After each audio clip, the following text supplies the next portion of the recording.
What's up, friends? Welcome back to Culture Binge, which is the Wisecrack podcast, where we try really hard to understand what the hell is going on in the cultural zeitgeist. I'm your host, Michael Burns, joined as always by the person who has written me a postcard that simply says, quit your job once a week for the past 2 years, Surbhi. Surbhi, how are you today? Ready to quit my job. Yay. And our special guest, who is getting ready to be a part of a super secret Wisecrack project that I'm contractually bound to say nothing about, Helen Flourish. Helen, how are you today? Hey. I am super because I already quit my job, but not this job. Different job. So exciting. Hashtag quit your job challenge. So today we're going to talk about the possibilities and problems associated with quitting your job and a sort of accompanying labor shortage. We're also going to talk about how we can punish ourselves with nighttime procrastination. Spooky. But before we get into all that, a segment that I love as much as I hate, and I hate as much as I love, Slaps and Chaps, where we tell you about something we've really been digging the past couple weeks and something that we do not like. Surbhi, as always, we will start with you. What are your slaps and chaps for this week? So my slap is that I realized the other day that my friend and I have been friends for 20 years. Whoa. And it's insane. I am so excited about it because I look back on this friendship and there has never been a single moment of jealousy or envy or anger or anything like that. It's always been so supportive and kind. And she's a physician, so from like medical school and residency and fellowship, and then I've been in business school and everything, like we've always celebrated each other's successes. And so it just makes me so happy that we've been friends for 20 years and it's just been such a supportive and loving relationship. Best relationship I've ever been in. That's a good slap. I just must say. Yeah. That's an all-time slap.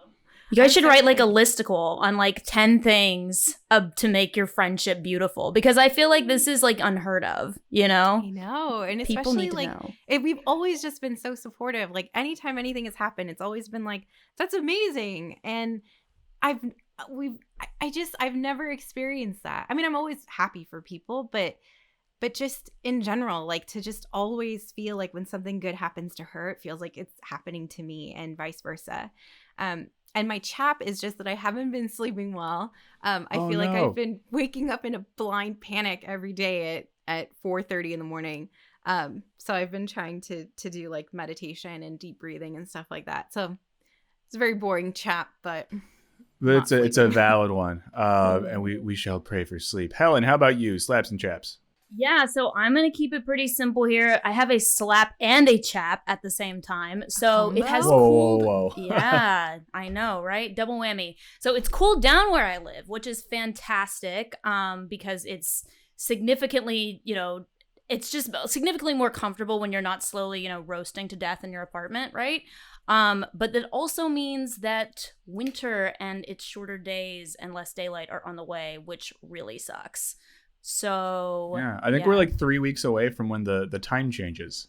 Yeah, not which I looking hate. forward to that. Yeah, I hate that, but it feels a lot better than it did. So that's my slap and my chap. That's very self-contained. And also, if someone understands politics, I mean, I kind of understand this, but we've voted so many times to kill the daylight savings thing or keep it in permanent daylight savings, and nothing ever happens, Is democracy real? I don't know. Stick around and find out. My slaps this time around. So we actually talked about the show Saturday Night Live on Culture Binge before, and particularly, I've talked a little bit about how I've been underwhelmed with it recently. We've talked about if it has a future. Well, this week I'm very excited because Wisecrack guest and friend of myself, Billy Domino, got hired as a writer on Saturday Night Live. So that's very exciting. If you don't know who Billy is, he's been a guest on The Squanch. She was one of my guests on The Good, Bad, Brilliant when we did that show, which Helen was also on. Great guy, incredibly talented writer, very funny person. I've said before, he is the writer of the infamous Seinfeld 9/11 spec script, which you can find online. That's really great. And then also, Someone I really, really like, Sarah Sherman, who performs under the name Sarah Squirm, also got hired as SNL to be a performer. Another person I know and like very much, of super kind, super funny, disturbingly weird person. So very exciting that two people who, I don't know, I really, really like, got hired by that show. I'm sure there's other great new people as well, but these are just the two people that I have a personal connection with and like a lot. So props to them. I'm actually going to be excited to watch some SNL this season.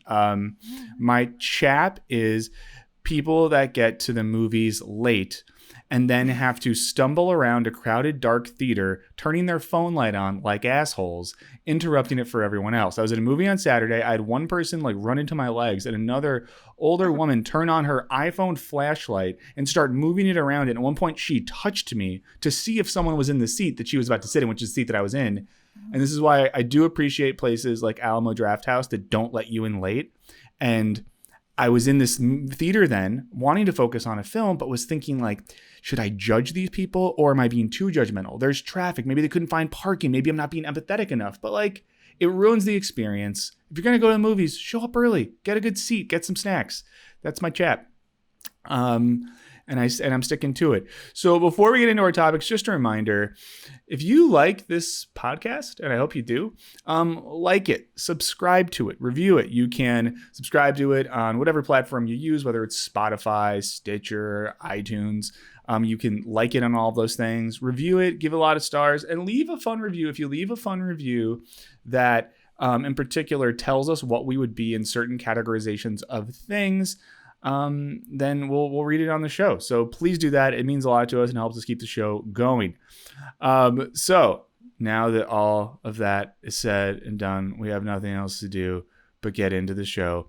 So I'm going to start today with a topic that's inspired by a recent newsletter from writer Helen Peterson, who I think we have mentioned on the show before. But Helen Peterson's a writer, used to work at BuzzFeed, runs her own newsletter now that's called Culture Study. It's really good. You should subscribe. There's a good free version. You could also pay for a different version. She also wrote a book called Can't Even, Millennials and the Burnout Generation, which is really, really good. And if you're a burned out millennial, will be fun to read, but will make you feel seen in a really messed up way. But she wrote her newsletter this week about this phenomenon of revenge bedtime procrastination. Now, I don't know about either of y'all, but when I read this, it immediately hit home with me because I am someone who, the other night, for example, was up kind of late, already watched a couple of movies, and at like 12:30 was like, oh, this new documentary about the surfer I like is on Hulu. I might as well just stay up and watch this for another hour and 40 minutes. Or at other times I'll start reading something, or, I'm sure we've all done the infinite doom scroll on our phone. So she gets into this. I'll read a couple sections from the article and we should talk about it. But this is how Peterson describes it in her article. She says, you stay up binging a mediocre show. You can't stop scrolling Instagram or Twitter or a dating app. You're reading some overly detailed breakdown of a sporting event, past, present, or upcoming. You're playing whatever dumb game you play on your phone. You're trying to figure out who was invited to Allie Love's wedding. Or you're actually doing something you really like, reading for hours, playing a video game you actually enjoy, quilting in the quiet hours of the night, leafing through a new cookbook. It matters less what you're doing and more that you're doing it instead of what you'd plan to do. Go to bed so as to sleep long enough to feel legitimately restored before you go through it all again. You are revenge bedtime procrastinating. And I want to get into some of the stuff she talks about in the article, but first question for you all. Do either of you all recognize yourself in these types of behaviors? Do we have any revenge bedtime procrastinators on the podcast today? Or are you both well-adjusted people that know when to go to sleep? No, God, no. I always, so I set alarms on my phone for all of the meetings that I have throughout the day. And I have a tendency of doing it right before I go to sleep. So what happens is I open my computer, I set my alarms, and then I start to work. And so I do the same thing, but just none of it is fun. It's not like I'm watching a documentary or doing anything exciting. I'm literally just sitting there working. Yeah. Helen, does this ever happen to you? Wow. Yeah. I mean, when I was working at the startup, I would do the same thing, or the startup I used to work for, I do the same thing that you would do, Surbhi, where it's like, I'm laying in bed, I go to, do one little thing, right? I'm like, okay, let me make sure that I scheduled this thing to go out in the morning. or, whenever to get the team ready for the day. And then I wind up falling down like a work rabbit hole where I'm suddenly even on Slack or doing whatever. And it's like, wait, how did I get here?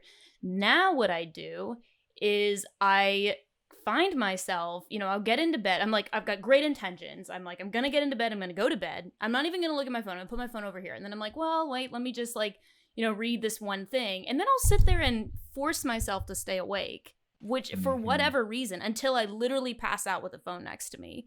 And it's like, just falling down rabbit holes of different things that I didn't have time during the day to look into. Yeah. So yeah, I'm obviously right there with y'all. And it's interesting to see how Peterson tries to understand this phenomenon. And she does, last episode, we talked about trends in Chinese parenting. And Peterson actually shows that this phenomenon was first kind of described in Chinese culture, and particularly 996 culture, which is the culture there where many people work from 9 a.m. to 9 p.m. 6 days a week. Jesus Christ, that sounds horrible. And in trying to understand it, Peterson says this. She says, there's an argument that revenge bedtime procrastination is a quiet means of rebellion against your employer. They make you work too many hours, you claw back a few hours to yourself, which in turn affects your ability to function at full capacity on the job. You're single-handedly doing your part to pull down the all-important productivity rate. So, I think there is this idea, and I do think this is something I've felt like before, where you get to the end of a long day and there's like a bitterness sometimes, a bitterness about I've taken all my good hours and given them towards, a profit-seeking corporation that pays me a small amount of wage for the profit that they're then creating and living off of, in an ever-increasing expectations of the workplace, blah, blah, blah, blah, blah. So I think there is this sense of kind of like, fuck you, I'm going to stay up late or watch a movie or do something fun. And I think Peterson also draws a distinction between the difference between staying out late with friends and this idea of like, I'm going to feel shitty tomorrow, but whatever, I'm going to do this, and just like scrolling Twitter alone. And one of those she kind of acknowledges like makes some sense, but the bedtime procrastination makes less. So she says this right after that. She says, you can see how this logic falls apart for the millions of workers whose primary employer is, well, themselves. Alternately, the employer or students or editors or readers still gets the best of us. Everyone else, the people we actually care about, including our actual damn selves, they get the dregs because so many of us have internalized the need to prioritize the work we do for pay above all else. So yeah, that one's kind of dark and hits home, and especially that idea that like we have internalized the logic that what's important is doing work for others. I feel like we're going to have a theme on this episode, but wow, back to y'all. That in my soul. Like when you said it was like part of my soul just like died and was like, he's talking about you. Yeah, this is an intervention. We are not recording this. This is just to talk to you. Yeah. No, absolutely. I think, also in the article, something that she mentioned is that, at that point, you're a lot of times, and I found myself doing this, it really resonated, where you're looking at your phone, you're maybe even looking at, Instagram or whatever, right? Mm-hmm. Like on social media, and you're seeing all these people doing the things that maybe you would be doing if you weren't so fucking tired from, working for someone else all day. And those people are probably also eventually laying in bed doom scrolling too, right? But at that point, you're just like, I would, if I were, doing this, if I didn't feel like I was stuck in the rat race, what would I be doing with my life? And instead of having the time to do that thing, you're instead looking at someone else doing that thing. Or at least that's how I used to find myself. Yeah. And and so it's like, where she says, you just you haven't been having fun. You're just doing something soothing and passive because you just don't have the energy to do the thing you really wish you were doing, spending time with people or whatever that is. Yeah. So what's interesting is I used to think the same way you did, Helen, about like, oh, all these people are like living their best lives and like doing everything. And then I have a friend whose Instagram is just full of these beautiful pictures of her traveling all over the world. And she just looks so happy with her job and her life and doing all these exciting things. And then you peel back the layers and she's just like the rest of us. She just happens to prioritize more. She seems to prioritize her like public persona more than I do. I just freely say that I'm fucking miserable and burnt out. Yeah. I No, don't for try to sure. hide it. Which makes things worse when like people present this public facing image where everything seems great and we feel worse about ourselves. Reading this too did make me think about how far we've come from the initial demands of the labor movement in the early 20th century. So, like one of the reasons we have a 40-hour work week is because people like legit like died and put their lives on the lines to organize and get us there. And one of the slogans of the labor movement was, 8 hours to work, 8 hours to sleep, 8 hours to do what we will. So this whole idea in the labor movement was working 8 hours, great. If that's what we got to do, it's what we got to do. But like hard cap on 8 hours, 8 hours, an appropriate amount of time for a healthy human to sleep, and then 8 hours to do all the other stuff. And I would imagine for most of us, we probably sleep less than 8 hours, work more than 8 hours, and have less than 8 hours to do what we will. And it's always wild to think that we have so much more technology than we did in the early 20th century. We outsource so much more labor. We have so much automated labor. And yet, we are working more than ever, sleeping less than ever, having less time for ourselves. There's a part of the article where towards the end, Peterson kind of gives her theory on why this is happening. And she says, well, I'll cut to this part. Yeah, she says, at least that's my theory. We self-sabotage as a shitty substitute for labor awareness and or collective action. I don't blame any of us for succumbing to the strategy because that's how the system is designed to function. If we feel like shit under capitalism, the fault is not capital's, but our own lack of self-control. And that posture permits the continued erosion of actual leisure, the sort that doesn't feel like stolen hours to continue without protest. So, she's basically saying like that because we don't see this possibility of like collective action or awareness, we internalize the logic that it's our fault, make ourselves feel bad, and steal this time back. And I think another thing that compounds this, and I don't know if you all feel this as well, but I think we all do or have worked remote for a while. It's also a thing as well where it's not like we're like, for many people at least, we're not like in the workplace anymore to actually like talk and see eye to eye with our coworkers and discuss like, oh, we are burned out. We're not spending enough time. What should we do? Let's talk about this. We're all just in our own little digital bubbles working on and off all day. This is a bummer of a thing. But yeah, what do you guys think about her analysis there? So when I worked in an office, no one ever talked about being burnt out. Like nobody ever discussed that. And if I was the one that was like, I really hate this hour commute to work, it was always like, well, that's just how long it takes to get to work. Like nobody thought anything was different or nobody ever thought anything was strange about it. And it was only when I started to work remotely that people were more open about feeling burnt out or feeling anxious or depressed or overworked or whatever. And I don't know why that is, if they're just more aware of it or if you work in an office, you just accept that your life is miserable.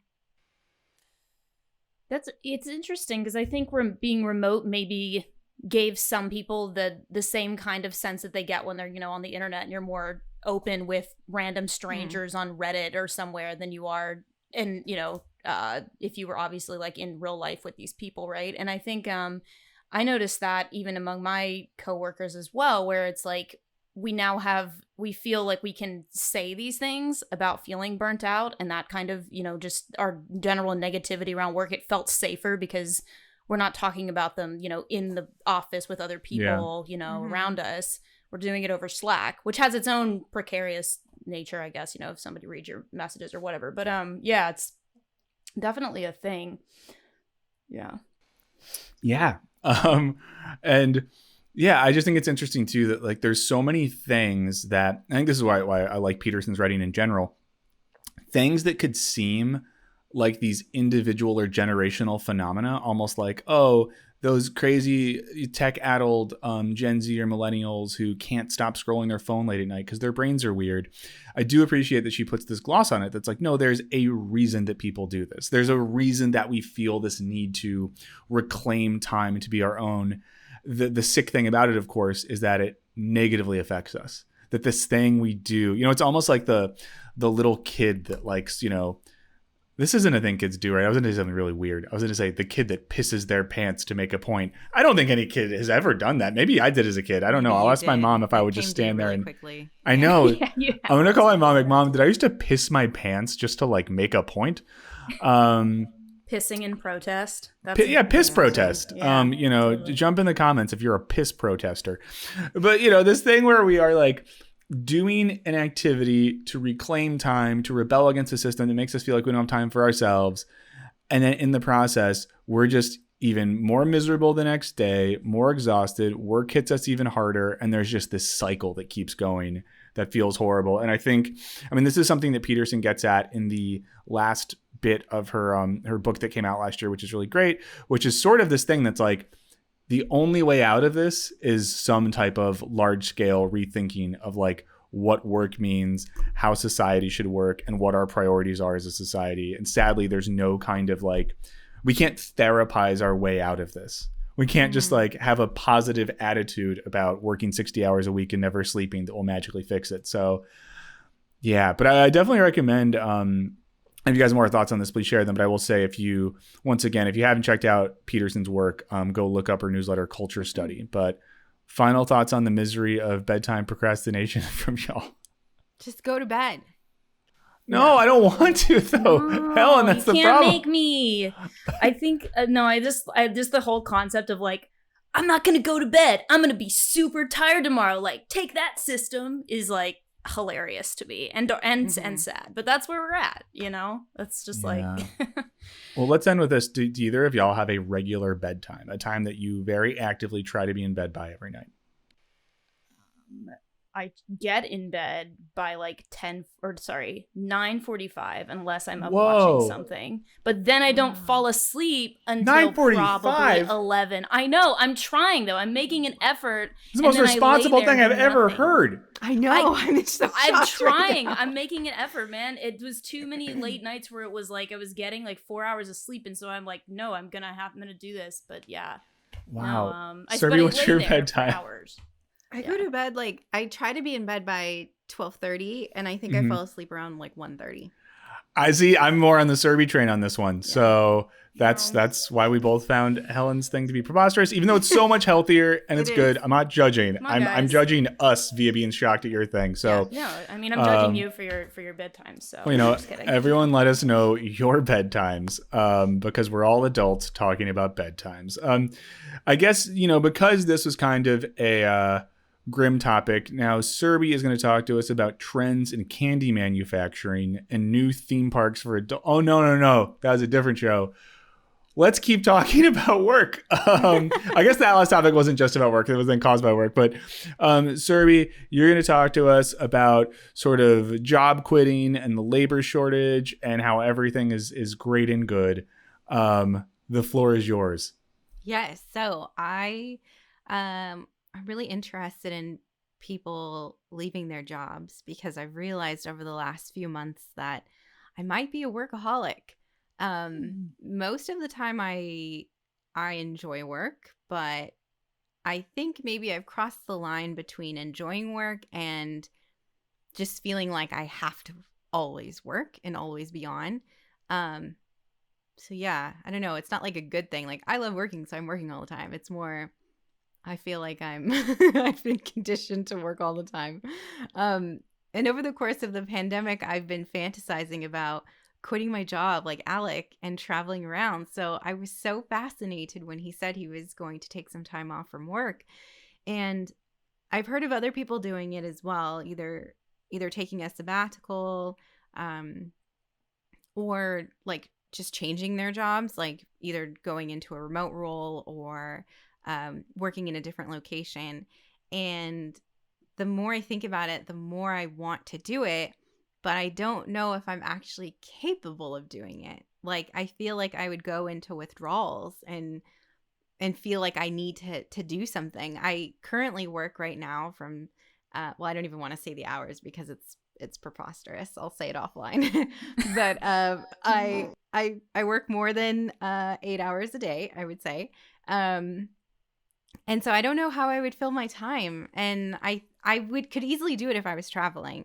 And so I read this article in NPR where somebody moved to a different place and had remote work and felt like they had like better balance in their life. And I think for me, I don't know if I could find that balance because I already work remotely. I think part of it is like a personality quirk. Anyway, I'm getting like really personal as if this is like therapy hour. That's okay. I mean, we're going to both bill you $175 an hour after this, but please keep going. I'm curious how you two feel. Have you ever thought about quitting your jobs and traveling around like Alec, or have you ever been able to find that balance? Did you feel like the pandemic changed your perspective on work and what matters to you? Because for me, it did. And like Byrne said in his topic, that I can't remember the exact phrasing, but like your best hours are given to something that you're to the people you're working for. And so have either of you had your perspective changed as a result of the pandemic, and do you think about what's more important to you now? I mean, I definitely was spoiled for a bit in pre-pandemic years and like quite a few years ago when I was still in academia, because, you know, I had a lifestyle for a bit. I wasn't making a ton of money, right? Because it was academic stuff, but a lifestyle where, you know, I would teach a 10 to 12 week semester, normally once a term, would get like paid to go to another country, and not paid, but like would have all my travel paid for to go to another country to like talk for 30 minutes about some philosophy shit, then taken out to a dinner afterwards where you get like shit housed with a bunch of grad students. And then you have, you know, the last job I had 7 weeks of paid time off a year, 5 weeks of like research time. So a lot of life was like this freedom to, I could travel or have weeks where like I would get up, read a little bit at home, take a walk, go to a cafe, read there for a little bit, you know, like, and I was spoiled a bit, and like getting into the real workforce is, and I feel very spoiled saying this. So for anyone who's listening who's like, this fucking guy, I get it. But also in academia, you have no job security, the money sucks, all that sort of stuff. But yeah, I think during the pandemic, it has hit me that like, I don't know. Like, I don't know the answer other than like, I don't want to live like this forever. I think the pandemic, thinking about the future of the planet, not to be too grim, everyone, looking at like the real estate crisis and the coming economic issues we're going to have. It's just hard sometimes to think like, oh, it's going to be too grim. I'll say something really silly after this, or I'll stand up and pee my pants. But, you know, it's like we have one life to live. We have one period of our life where we're young enough to take advantage of like having fun. And there's that risk that you just get caught up and you give all the best years of your life to being in a certain grind. And it's like, for what? So I think that's something that is hard not to think about. And I know during the pandemic, 2 of my best friends have both stepped away from their work. But, you know, I think one of those people is lucky enough to have worked in tech and have just made a lot of money over the years. One of those people is lucky enough to have a partner who is a successful Hollywood entertainer. So they have some, you know, money there. I think for a lot of people, if you don't have family money, if you haven't saved a lot over the years, if you don't have a rich partner, it can feel like, what the fuck do I do? And just so everyone doesn't feel too bummed, I'm actively peeing my pants right now. Thank you. That makes me feel better for sure. I think, no, I'm actually right with you though, man. Like, just when and to be clear, I kind of half quit, half got laid off the company. It was a whole thing. But the reason that I approached my boss with, hey, look, like I'm going to transition out, I want to go, is because it's kind of very similar to what you said. I realized, like, my God, I'm spending so many hours working on this thing that I don't really deeply care about, and I'm not doing what I want to be doing with my life. Like, when I'm in my 80s, if I'm lucky enough to get there, well, I look back on this time in my life and think like, wow, I'm really glad that I did that thing. And I'm like, I know that it's a luxury to be able to make that decision, but if I have worked hard enough that I do have some money saved up and that I can at least go pursue the things that I really care about and, you know, feel at least a little bit less icky about what I'm doing every day to, you know, make enough money to live, then I got to give it a shot. Because, yeah, you never know what's going to happen. I could, like, walk down the street and get hit by a bus or something. And am I going to, you know, in my last moments be thinking, like, oh, man, great that I spent all those years working on that app. Like, no, probably not. You know, I want to be making cool stuff. And, you know, and pursuing things that I really care about. And so, but again, as you pointed out, I mean, this is a luxury, right? To be able to have the choice to do this, to be able to quit your job in pursuit of something more meaningful.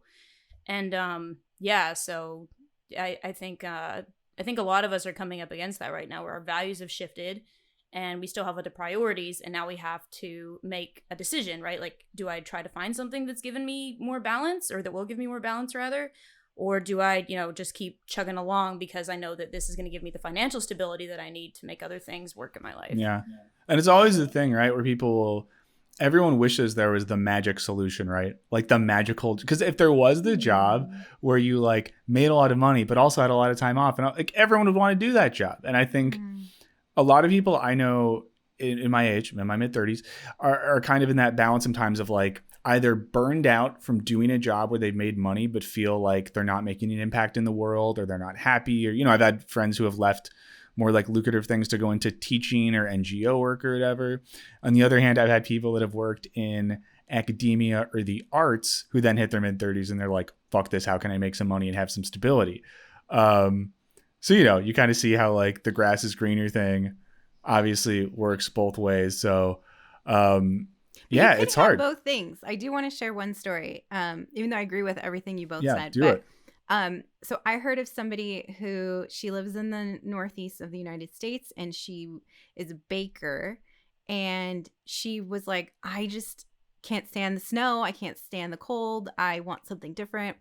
And so she threw out her resume all over the place, and she got a job in Hawaii, and she's going to run a bunch of bakeries in Hawaii. And she's like, I get to do what I love in a new place. So I think there is like hope that like you can find the best of both worlds. You don't have to be like financially independent and have to quit your job. I think it's just about being more intentional. Maybe I took a total 180 there on like, I want to quit my job too. There's hope. I recently, it's not that I know this person well. Recently, I've been aware of someone who has made their money via selling psychedelics on the internet in a mellow way. And I've thought about this person and like, oh, that seems like a chill way to live. You like sell psychedelics, whatever, you ship them out in fun containers. But even that person announced this week that they're burned out from that lifestyle. So it's like, if being like a digital hippie drug dealer who sells like acid and mushrooms becomes a burnout job, it's like, we're fucked if you're quitting no that. Anyone. Isn't that illegal to do it in the mail, or is what? I didn't do anything. No. It's definitely illegal. It's dealing narcotics, okay. And it's sending them across state lines. It's a federal offense. Yes. So maybe. Wow. Yeah. One more thing I did want to say about this, though, because I know the article that you sent over, Surbhi, involves people quitting their jobs.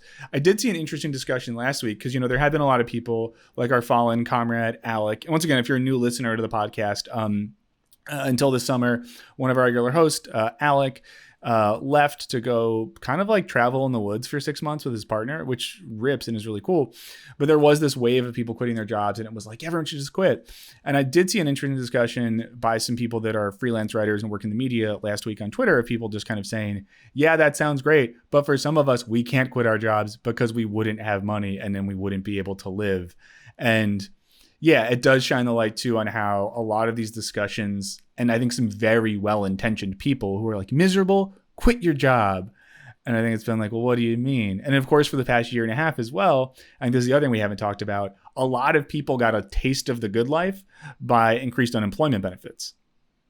So we had this window where during the pandemic, a lot of people had the freedom to quit their jobs because they were getting unemployment, and they were getting, we've had the stall on student loan payments. So it created this little window. And of course, the pandemic's horrible. People dying, very bad. But the weird flip side of it is it created these conditions for a bit for some people to be like, oh, this is what it would feel like if I didn't have student loan payments, and if like unemployment was enough to truly cover my needs if I was in between jobs. Oh, this feels pretty good. And of course, some of the discussion is like, we can't do this because then people won't work $10 an hour shitty jobs.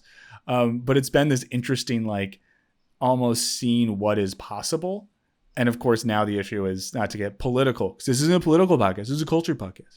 But, we've now seen that like, oh, this is just a thing the government can do. They can just say, don't pay your student loans and nothing happens and everything's fine. Like, Yeah, right. I think now people are going to be like, wait, why can't we just keep doing that?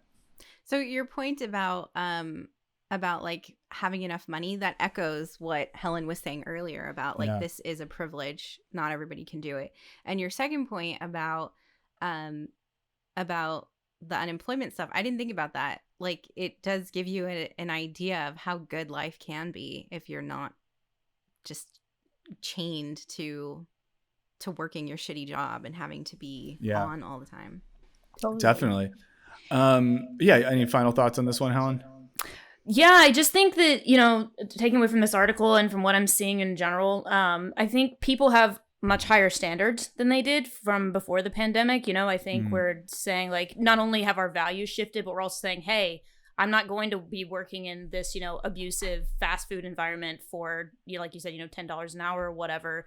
I'm going to find something where I feel like, what I'm doing is meaningful. And I think it's going to be interesting to see how that changes, just competition for those jobs that allow you the more flexibility and working remotely. I think we're already seeing that a little bit with people having a hard time getting hired at some place. It's like, well, now people are recognizing their worth. So I think it's, and they're all going after the jobs that will value them when those do exist, and they do. And I think, it's up to kind of us to keep putting pressure on employers to change conditions, right? So that we can, all as much as possible, like try to have a higher standard of living. Wow. Helen Vladimir Ilyich Lenin flourish over here. Sorry for telling your middle name. I know you've said you want to keep that anonymous. Well, that's great. Yeah, I like ending on that point. Now, before we get to the mailbag, special secret new segment on Culture Binge called How Ya Hangin'? This is a segment where, because it's been a bummer of an episode, we're all going to talk a little bit about what we do to hang out, relax, have a good time. You can share stuff with us as well, and we'll get in the mailbag. I'll go first so my colleagues have time to think of something, because I may have just constructed this in the moment. But I'll say this. All the stuff we just talked about, last topics, I feel them. I live them. It sucks. Here's 3 things that I've done recently to find some time for me and do some stuff that feels good and hanging. I'm lucky to live close to a little hike, and I can do a little 2-hour loop. So some days, if I can finish work when it's still light out, I go on a nice walk. I find a podcast that's about something that has nothing to do with work, where I just like learn some cool shit. So stuff about science or literature, or people talking about movies or whatever. And at the end of my hike, I go by kind of like a hippie overpriced grocery store, but I treat myself by going to the drink section, because I'm obsessed with overpriced stupid hippie drinks. And I treat myself to one ridiculous beverage that seems milk? Good. Never oat milk, but things like a hemp infused sparkling water with ashwagandha vitamin 19, whatever shit. Dusted with chaga and fairy dust. Yeah, just like stuff that I know scientifically isn't real, but I'm like, oh, this is fun. Another thing I've done recently is I've been picking directors I like a lot, and just I'm watching their movies in order while reading books that have an essay about all the movies. So that's been kind of fun. And then I would say the third thing that I like doing sometimes is this is maybe a little bit risque, but it's legal in the state I live in. At the end of the night, I like to ingest a safe amount of legal marijuana product and play guitar, which is kind of fun to be a little stoned and playing music. It feels really nice, and being creative can feel good. So those are some of the ways I'm hanging to cope with the fact that life is horrible. Helen, how you hanging? Oh man, okay, so we have similar hanging states. I also like to go for nice long walks. I go for a run. I've always been a runner, so I like to run, but lately I've been running a little bit less because it's actually really hard on your knees. Don't know if you guys knew that. But I also like to find a director and go through their filmography in order, because it's super cool to see how people's styles evolve, and then look at how it's influenced other things, and then as your bedtime procrastinating at night, then just keep digging into various essays, analyzing their work. Then I read sci-fi a bit. Yeah. That's something, more like I kind of got back into it fairly recently, just reading in general. And Sci-fi, and then also, and I don't know how this would be received, but Stephen King, who, say what you will, but the man is a master storyteller. So Stephen King rules. Yeah, dig into a lot of Stephen King. Yeah. Awesome. Finally, Surbhi, how you hanging? I like to spend time at the beach. I find it very relaxing to have a picnic on the beach and listen to the waves. I also like to read a lot. I do a lot of fantasy. I love to spend time with my mom. That like makes me really happy. So if we're just like watching a show, or we're talking and having tea, or we're cooking together, I just like to spend time with my mom. Awesome. Well, this has been How You Hangin', sponsored by Amazon's Jeff Bezos. If we all listen to Jeff Bezos, we'll get to work forever and die soon. So thanks for that. And everyone, hopefully you're finding ways to hang. Life is rough, so we got to find some stuff in the meantime. So Prairie Fire in the chat, thanks for your contribution, said, labor getting its groove back. Future is brighter. Due to Bide said, I feel like people who have had to work during the pandemic or suffering due to others who refuse to work. He's dealing with that in his job. But more importantly, it's due to Bides' birthday. So happy birthday to Due to Bides. I would say that we have an amazing community of people that listen to Culture Binge, amazing community of people that email us, that hit us up on Twitter. Due to Bides is probably the king of those people. He has been a constant presence in the Culture Binge community. So we appreciate him. And truly, dude, we hope you have a really good birthday. He's having a birthday by going to work delivering pizzas. So hope everyone tips well. If you are in the region of Michigan where Due to Bides lives, sorry if I doxed you, bro. But it's a big state. They're not going to find you. But I don't know, if you're in Michigan and ordering pizza today and a guy shows up who's in his mid-30s who looks like he would be Due to Bides, just give the biggest tip you've ever given in your life. Because he deserves it. And also, even when it's not Due to Bides and it's not people's birthdays, just tip people when they deliver food to you. Don't be an asshole. Happy birthday, Due to Bides. Yeah, happy birthday. You're the kindest. I hope you have the best day ever. Yeah, so those are some comments from the chat. But if you're listening to this as a normal podcast, like a normal person, get in touch with us via email. So hit us up at culturebinge@wisecrack.co. That is culturebinge@wisecrack.co. Or you can call us at 213-534-8807. That's 213-534-8807. Feel free to hit us up about any of the topics we talked about today. Also, tell us your bedtime. Also, tell us how you're hanging. Any of these things would be interesting to us, so feel free to email us. As always, we don't always have time to read every email on the show, but we do read every email and appreciate the hell out of them. So we'll go through a few right now. This one is from Bento, and this is about last episode's discussion of Jiwa parenting. They said, just finished the podcast on Culture Binge, left me kind of disappointed because when discussing Jiwa parenting, it wasn't discussed how it affects the child's views on how to express and what is love. When all the parents' energy is being spent on becoming managers, it leaves little time for emotional connection, as activities that are done together are more like chores. They go on to say this expresses itself on the usual worries children have of disappointing their parents by failing in school or extracurricular activities. Success feels as the way to give back to the parents for their investment, creating an illusion of a transactional component. The basic gist here is Bento is saying that one of the side effects of that type of parenting is that a child views the transactional achievements as love rather than love as an unconditional thing. And I would just say, yes, that sounds terrible. It kind of makes me think in a context that I guess I experienced more growing up. I knew some people whose parents were like sports parents, where if their kid wasn't good at sports or didn't achieve, their parent was kind of mean to them. And you got the sense that like love was more like an earned thing based on achievement. Or I'm sure for some people it's grades or whatever, rather than just like an unconditional thing. And I think that does sound really dangerous when those wires get mixed. It does, and it has long-term effects as well. I didn't bring it up in the podcast because it's something that I took for granted, just because I feel like, I think I mentioned in the episode, I grew up in an area where this was like a common parenting style. So it always, every child always said like, my parents don't love me. It's very conditional. Yeah. And there's not like a true attachment, like healthy attachment. Yeah. And you know, and to always everyone, we're never going to get to talk about every angle of a thing in the podcast. We try our best to get so much in here, but we often pick topics that have a lot going on. We could probably talk for 4 hours about what we got into today. There's another email about this as well. It's from Quentin. and it's on chicken blood parenting again. So Quentin said, I just wanted to react to your chicken blood parenting segment. It really echoes the experience of Chinese students in, I'm going to say this wrong, so apologies, Hengshui type high school. Hengshui is an extremely intensive high school that grew very popular in China in recent years. Students have an extremely tight schedule organized in 5, 10, and 15-minute increments from 6 a.m. to 10:30 p.m. and only a few free days per semester. Ooh, that almost made me make a real dark joke that would have got the podcast canceled. Good self-control, Michael. Essentially, it's organized to maximize the results of the students to get for the college entrance exam. Extreme parenting focused on education is a specialty in China's society. It's not just a random phenomenon amplified through a heavily biased Western media lens.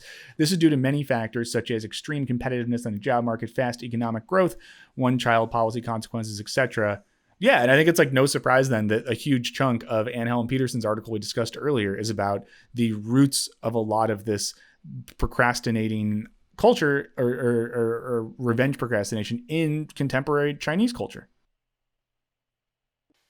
I'm curious if anybody has gone to one of these schools or has been or has experience in some way with these types of parenting styles or schools. Please write in. I'm very curious how. I mean, it sounds not great, but I'd be curious to see if there are any benefits that you've seen from it.